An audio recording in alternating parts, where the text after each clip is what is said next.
ಓಂ ಮಾಂತ್ರವರ್ಣಿಕಮೇವ ಚ ಗೀಯತೆ ಓಂ. ಈ ಸೂತ್ರಕ್ಕೆ ಸಂಬಂಧಪಟ್ಟಂತೆ ಭಾಷ್ಯ ದೀಪಿಕಾ ಇವತ್ತು ನಾವು ನೋಡಬೇಕು. ಅಲ್ಲಿರುವಂತಹ ಎಲ್ಲಾ ಸಂಗತಿಗಳನ್ನು ಪ್ರತಿಯೊಂದು ವಾಕ್ಯವನ್ನು ನೋಡಬೇಕಾಗಿಲ್ಲ. ಈಗಾಗಲೇ ಗೊತ್ತಿರುವಂತೆ ಭಾಷ್ಯದ ಅರ್ಥವನ್ನ, ಭಾಷ್ಯ ವಾಕ್ಯದ ಅರ್ಥವನ್ನ ಭಾಷ್ಯ ದೀಪಿಕಾಕಾರರು ಹೆಚ್ಚು ಸ್ಪಷ್ಟಪಡಿಸುವುದರಿಂದ ಅದನ್ನು ಗಮನಿಸೋಣ. ಅಲ್ಲಿ ತಥಾಚ ಯತಃ ಸತ್ಯಂ ಜ್ಞಾನಮನಂತ ಬ್ರಹ್ಮ ಇತಿ ಮಂತ್ರವರ್ಣೆ ಅಂತಿದೆ. ಮಾಂತ್ರವರ್ಣಿಕಮೇವಚ ಅಂತ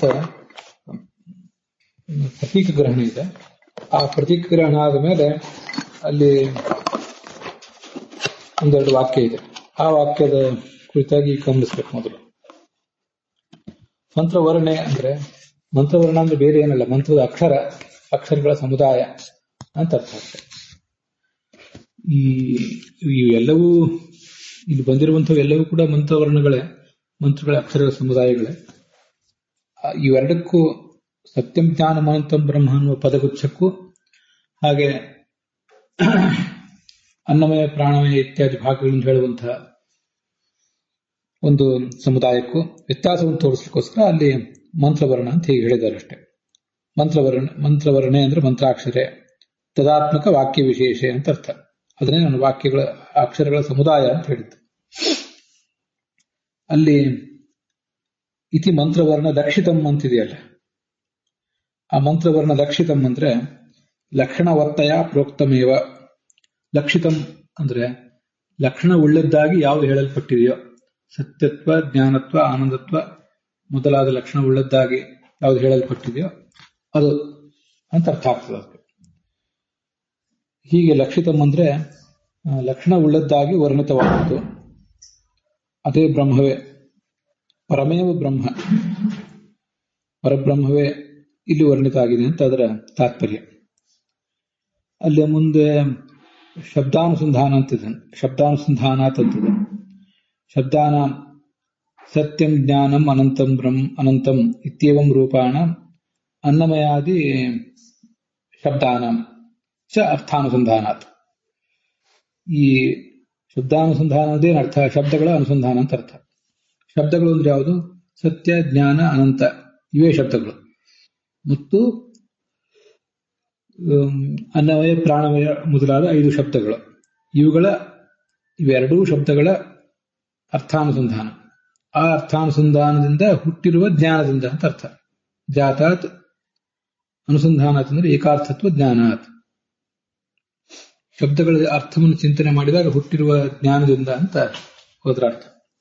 ಅಲ್ಲಿ ಶಬ್ದಾನುಸಂಧಾನ ಗೀಯತೆ ಅಂತಿದೆ. ಅನುಸಂಧಾನ ಅಂದ್ರೆ ಎಲ್ಲಿಯೇ ಬಂದರೂ ಕೂಡ ಅದರ ಜ್ಞಾನ, ಒಂದು ಕಾನ್ಸೆಪ್ಟ್ ಅಂತ ಈಗ ಅದರ ಅರ್ಥ. ಇದು ಅಲ್ಲಿ ಬಂದಿರುವಂಥದ್ದು. ಇನ್ನ ಇಲ್ಲಿವರೆಗೂ ಕೂಡ ನಾವು ಮಾಂತ್ರವರ್ಣಿಕಮೇವಚ ಗೀಯತೆ ಅನ್ನೋ ಶಬ್ದದಲ್ಲಿ ಮಾಂತ್ರವರ್ಣಿಕ ಅನ್ನೋ ಶಬ್ದ ಹೇಗೆ ಹುಟ್ಟಿತು, ಅದಕ್ಕೆ ಅರ್ಥ ಏನು ಅಂತ ಅನ್ನೋದನ್ನ ನಾವು ನೋಡಿರಲಿಲ್ಲ. ಅದನ್ನ ನಾವು ಈಗ ನೋಡ್ಬೇಕಾಗಿದೆ. ನೋಡಿ, ನಮ್ಗೆ ಗೊತ್ತಿರುವಂತೆ ಮಾಂತ್ರವರ್ಣಿಕ ಅನ್ನೋದೊಂದು ತದ್ದಿತ ಪ್ರತ್ಯಯ ಅಂತ ಆದ ಶಬ್ದ. ಅದ್ರ ಬಗ್ಗೆ ನಾವು ಗಮನ ಹರಿಸಿರ್ಲಿಲ್ಲ ಅಷ್ಟೇ. ಮಂತ್ರಾನಾಂ ವರ್ಣಾಃ ಮಂತ್ರವರ್ಣಾಃ, ಮಂತ್ರವರ್ಣಾನಾಂ ಇದಂ ಮಾಂತ್ರವರ್ಣಿಕಂ ಅಂತ ಹೀಗಾದ್ರ ಅರ್ಥ. ಮಾಂತ್ರವರ್ಣಿಕಂ ಅಂದ್ರೆ ಸತ್ಯಂ ಜ್ಞಾನಂ ಇತಿ ವೇದವಾಕ್ಯೇನ ಲಕ್ಷಣವತ್ತಯ ಪ್ರೋಕ್ತಂ. ಅದೇ ಆ 2ನೇ ಪ್ಯಾರಾದಲ್ಲಿ ನೀವು ನೋಡ್ತಿರೋ ಪುಸ್ತಕ ಮತ್ತು ನನ್ನ ಪುಸ್ತಕ ಒಂದೇ ಆದ್ರೆ ಅಲ್ಲಿ 125ನೇ ಪುಟದಲ್ಲಿ ಮಾಂತ್ರವರ್ಣಿಕಂ ಅಂದ್ರೆ ಆ ಮಂತ್ರವರ್ಣದಲ್ಲಿ ಅಥವಾ ಮಂತ್ರವರ್ಣದಿಂದ ಲಕ್ಷಣವುಳ್ಳದ್ದಾಗಿ ಹೇಳಲ್ಪಟ್ಟದ್ದು ಅಂತ ಅರ್ಥ. ಈಗ ಗಮನಿಸಿ, ತದ್ದಿತ ಪ್ರತ್ಯಯ ಬರುವುದು ಅವನ ಮಗ, ಅವನಿಗೆ ಸಂಬಂಧಪಟ್ಟದ್ದು, ಹೀಗೆಲ್ಲ ಅರ್ಥದಲ್ಲಿ. ಭಾರತ ಸೇಮೆ ಭಾರತೀಯ ಅಂತ ಹೀಗೆ ಹೇಳ್ತೇವೆ. ಭಾರತಕ್ಕೆ ಸಂಬಂಧಪಟ್ಟವರು ಭಾರತೀಯರು ಅಂತ. ಸಂಬಂಧಪಡುವುದು ಅನ್ನೋದು ಹೇಗೆ? ಒಂದೊಂದು ಕಡೆ ಒಂದೊಂದಕ್ಕೆ ಸಂಬಂಧಪಟ್ಟದ್ದು. ಆ ಭಾರತ ದೇಶದ ನಿವಾಸಿಗಳಂತ ಒಂದ್ ಕಡೆ ಅರ್ಥ, ಮತ್ತೊಂದು ಕಡೆ ಪತ್ನಿ ಅಂತ ಅರ್ಥ ಆಗ್ತದೆ. ಹೀಗೆಲ್ಲ ಅಜಮೀಢ ಸೇಮೆ ಆಜಮೀಢಾಹ ಅಂತ ಹೇಳಿದಾಗ ಅಜಮೀಢ ಅನ್ನುವ ವ್ಯಕ್ತಿ ಒಬ್ಬ ರಾಜ, ಅವನ ವಂಶದಲ್ಲಿ ಬಂದಂಥವರು ಅಕುರು ವಂಶದವರು ಅಂತ ಅರ್ಥ ಆಗ್ತದೆ. ಕೆಲವು ಕಡೆ ಮಕ್ಕಳು ಅಂತ ಅರ್ಥ ಆಗ್ತದೆ. ಹೀಗೆ ಕೆಲವು ಕಡೆ ಕೇವಲ ಸಂಬಂಧಿಗಳು, ಅವನ ಆಡಳಿತಕ್ಕೆ ಸಂಬಂಧಪಟ್ಟವರು. ಹೀಗೂ ಎಲ್ಲ ಅದಕ್ಕೆ ಬೇರೆ ಬೇರೆ ಕಡೆ ಅರ್ಥ ಆಗ್ತದೆ. ಆದ್ರಿಂದ ಇಲ್ಲಿ ಮಂತ್ರವರ್ಣಕ್ಕೆ ಸಂಬಂಧಪಟ್ಟದ್ದು ಅಂದ್ರೆ ಏನರ್ಥ?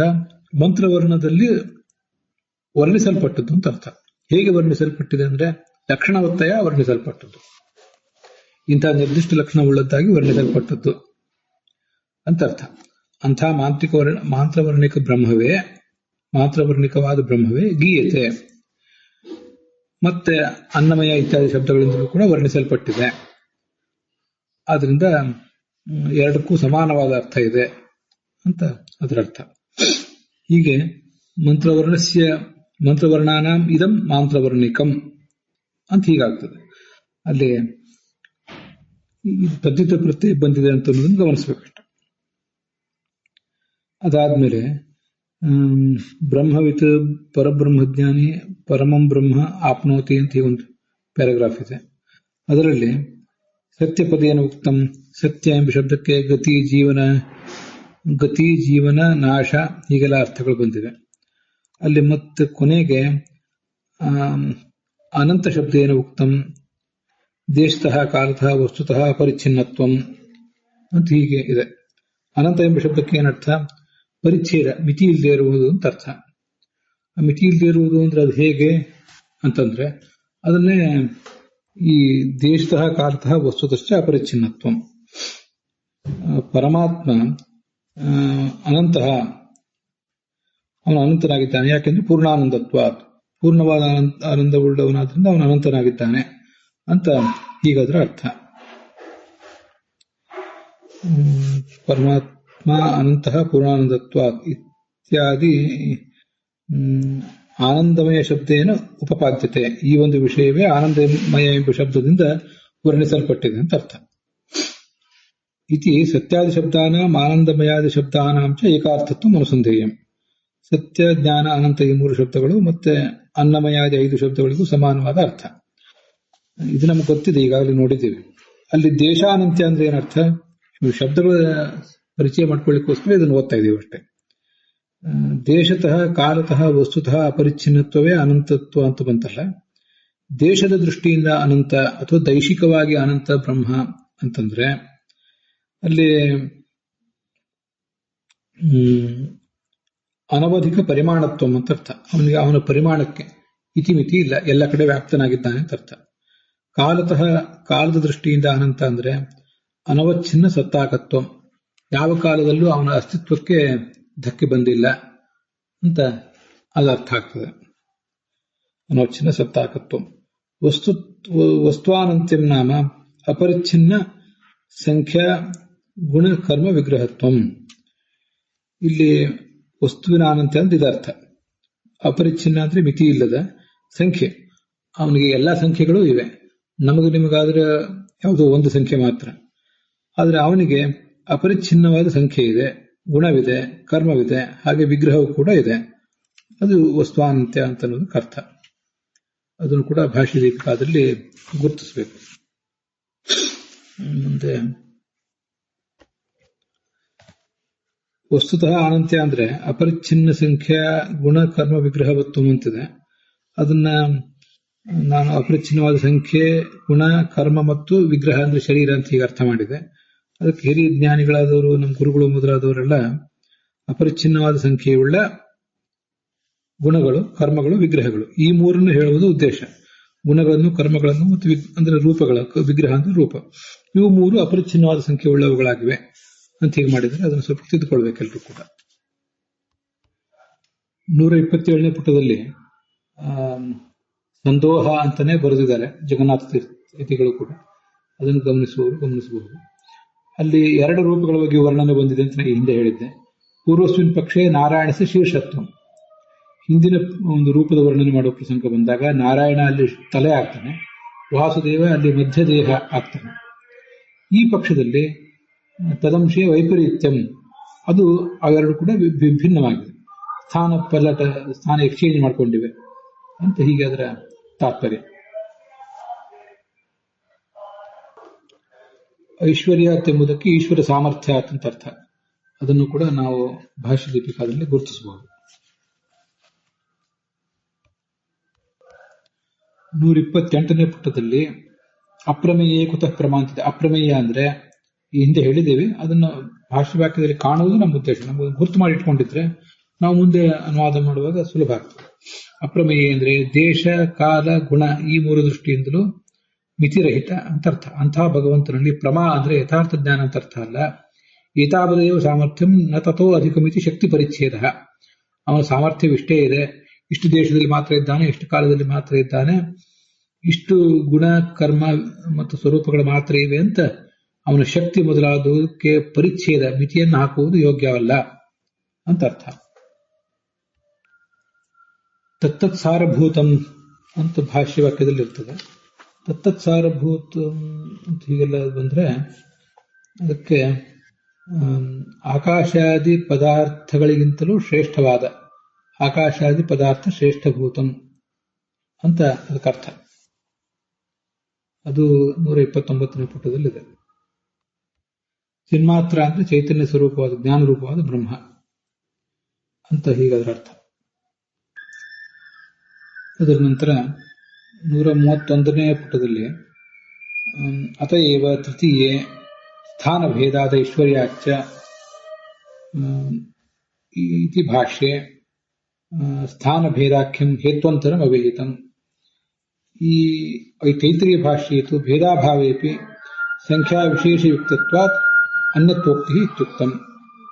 ಈ ಭಗವಂತನ ರೂಪಗಳು ಎಲ್ಲೆಲ್ಲಿ ಇರ್ತವೆ ಅಂತ ಅನ್ನೋದನ್ನ ನೋಡುವಂಥ ಒಂದು ಪ್ರಸಂಗ ಇದೆ. ಅದಕ್ಕೆ ಹೇಗೆ ವ್ಯವಸ್ಥೆ ಅಂತ ಅನ್ನೋದನ್ನ ಆಚಾರ್ಯರು ಬೇರೆ ಬೇರೆ ಕಡೆ ಹೇಳಿದ್ದಾರೆ ಅಂತ ವರ್ಣನೆ ಮಾಡ್ತಾ ಇದ್ದಾರೆ. ತೈತ್ರಿಯ ಭಾಷ್ಯದಲ್ಲಿ ಆ ರೂಪಗಳಿಗೆ ಭೇದ ಏನೂ ಇಲ್ಲ. ರೂಪಗಳಿಗೆ ಭೇದವಿಲ್ಲದೆ ಹೋದರೂ ಕೂಡ ಸಂಖ್ಯಾ ವಿಶೇಷ ಯುಕ್ತತ್ವಾತ್, ಅದೇ ಅನೇಕ ಸಂಖ್ಯೆಗಳೇ, 1, 2 ಅನ್ನೋ ಸಂಖ್ಯೆಗಳೇ ಆ ಭಗವಂತನಿಗೆ ಹೀಗೆ ಬರ್ತವೆ. ಆದ್ರಿಂದ ಅನ್ಯ ಹೇಗೆ ಮೂಲತಃ ರೂಪದಲ್ಲಿ ವ್ಯತ್ಯಾಸ ಇಲ್ಲ, ರೂಪ ಅಭಿನ್ನವೇ. ಆದರೆ ರೂಪ ಅಭಿನ್ನವಾದರೂ ಕೂಡ ಒಬ್ಬನೇ ಭಗವಂತನಿಗೆ ಅವನ ಸಾಮರ್ಥ್ಯದಿಂದ ಅನೇಕ ಸಂಖ್ಯೆಗಳು ಬರಬಹುದು ಅಂತ ಈ ತರ ಹೇಳಿದ್ದಾರೆ. ಇದು ತೈತ್ರಿಯ ಉಪನಿಷತ್ತಿನ ಪ್ರಸಂಗದಲ್ಲಿ. ಆದರೆ ಮತ್ತೊಂದು ಕಡೆ ಜಗನ್ನಾಥಯತಿಗಳು ಅದನ್ನ ಅಪಿಚ ಅತಯವ ತೃತೀಯ ಅಂತ ಹೇಳಿದಾರಲ್ಲ. ತೃತೀಯ ಅಂದ್ರೆ ತೃತೀಯಾಧ್ಯಾಯ. ಆ ತೃತೀಯಾಧ್ಯಾಯದಲ್ಲಿ 2ನೇ ಪಾದ, ಅಲ್ಲಿ 3ನೇ ಸೂತ್ರ ಅಪಿಚೈವ ಮೇಕೆ ಅಂತ ಸೂತ್ರ. ಏವಂ ಅಭೇದೇನೈವ, ಅಭೇದವೇ ಇದೆ. ಆದರೂ ಕೂಡ ಆ ಭಗವಂತನನ್ನು ಬೇರೆ ರೀತಿಯಾಗಿ ಒಬ್ಬರು ವರ್ಣನೆ ಮಾಡ್ತಾರೆ. ಅಭೇದೇಪಿ ಭೇದ ವ್ಯಕ್ತೇಶಃ ಸ್ಥಾನ ಭೇದಾತ್ ಐಶ್ವರ್ಯಾಚ್ಚ ಯುಜ್ಯತೆ. ಸ್ಥಾನ ಭೇದಾದ ಐಶ್ವರ್ಯಾಚ್ಚ ಅಂತ ಇನ್ವರ್ಟೆಡ್ ಕಾಮಾದಲ್ಲಿ ಏನು ಕೊಟ್ಟಿದಾರಲ್ಲ, ಹಾಗೆ ಕೊಟ್ಟಿರುವುದು ಆ 3ನೇ ಅಧ್ಯಾಯದ 2ನೇ ಪಾದದಲ್ಲಿ 13ನೇ ಸೂತ್ರದಲ್ಲಿ ಭಾಷ್ಯ ವಾಕ್ಯದಲ್ಲಿ ಬರುವಂತಹ ವಾಕ್ಯ. ಒಬ್ಬನೇ ಭಗವಂತ ಅನೇಕ ಸ್ಥಾನಗಳಲ್ಲಿ ಇರ್ತಾನೆ, ಆದ್ರಿಂದ ಅವನನ್ನು ಭಿನ್ನ ಭಿನ್ನ ಅಂತ ಹೇಳ್ತಾರೆ ಅಷ್ಟೆ. ಹಾಗೆ ಐಶ್ವರ್ಯಾಚ ಅವನ ಸಾಮರ್ಥ್ಯದಿಂದಲೂ ಅದು ಬರ್ತದೆ. ಅದಕ್ಕೆ ಬ್ರಹ್ಮತರ್ಕದ ವಾಕ್ಯವೊಂದನ್ನು ಕೂಡ ಕೊಟ್ಟಿದ್ದಾರೆ ಇಲ್ಲಿ. ಬದ್ಧೋ ಬಂಧಾದಿ ಸಾಕ್ಷಿತ್ವ ಭಿನ್ನೋ ಭಿನ್ನೇಶು ಸಂಸ್ಥಿತೇ. ಬದ್ಧ ಏಕೆ ಭಗವಂತ ಅಂತಂದ್ರೆ ನಮ್ಮ ಬಂಧಕ್ಕೆ ಅವನು ಸಾಕ್ಷಿ ಆದ್ರಿಂದ ಅದು ನಮಗೆ ಇಲ್ಲಿ ಬೇಕಾಗಿಲ್ಲ. ಭಗವಂತ ಭಿನ್ನ ಯಾಕೆ, ಭಿನ್ನ ಅಂತ ಅವನು ಹೇಳ್ಬಹುದು. ಹೇಗೆ ಹೇಳ್ಬಹುದು ಅಂದ್ರೆ ಭಿನ್ನರಾದ ವ್ಯಕ್ತಿಗಳಲ್ಲಿ ಇದ್ದಾನೆ, ಅದರಿಂದ ಭಿನ್ನ ಇಷ್ಟೇ ಅಂತ ಹೀಗಲ್ಲಿ ಬಂದಿದೆ. ಇದು ಬ್ರಹ್ಮತರ್ಕದ ಮಾತು. ಹೀಗೆ ಸ್ಥಾನ ಭೇದವೆಂಬ ಹೇತುವನ್ನ 3ನೇ ಅಧ್ಯಾಯದಲ್ಲಿ ಹೇಳಿದ್ದಾರೆ. ತೈತ್ರಿಯ ಭಾಷ್ಯದಲ್ಲಿ ಬೇರೆ ತರ ಹೇಳಿದ್ದಾರೆ. ಭೇದ ಇಲ್ಲದೆ ಹೋದ್ರೂ ಕೂಡ ಸಂಖ್ಯಾ ವಿಶೇಷ ಅಂತ ಅನ್ನೋದು ಬರಬಹುದು. ಒಂದೇ ಕಡೆ ಇರುವ ಭಗವಂತನಿಗೆ ಸಂಖ್ಯಾ ವಿಶೇಷ ಬರಬಹುದು ಅಂತ ಈಗ ಅದನ್ನು ವರ್ಣನೆ ಮಾಡಿದ್ದಾರೆ. ಇದೆಲ್ಲವೂ ಐಶ್ವರ್ಯದಿಂದಲೇ ಸಾಧ್ಯ ಆಗ್ತದೆ. ಅಲ್ಲಿಗೆ ಈ ಸೂತ್ರಕ್ಕೆ ಸಂಬಂಧಿಸಲ್ಪಟ್ಟಂತಹ ಭಾಷ್ಯ ದೀಪಿಕಾ ಸಮಾಪ್ತವಾಗಿದೆ. ಸರ್ವಸ್ಮ ಆತ್ಮನೇ ನಮಃ.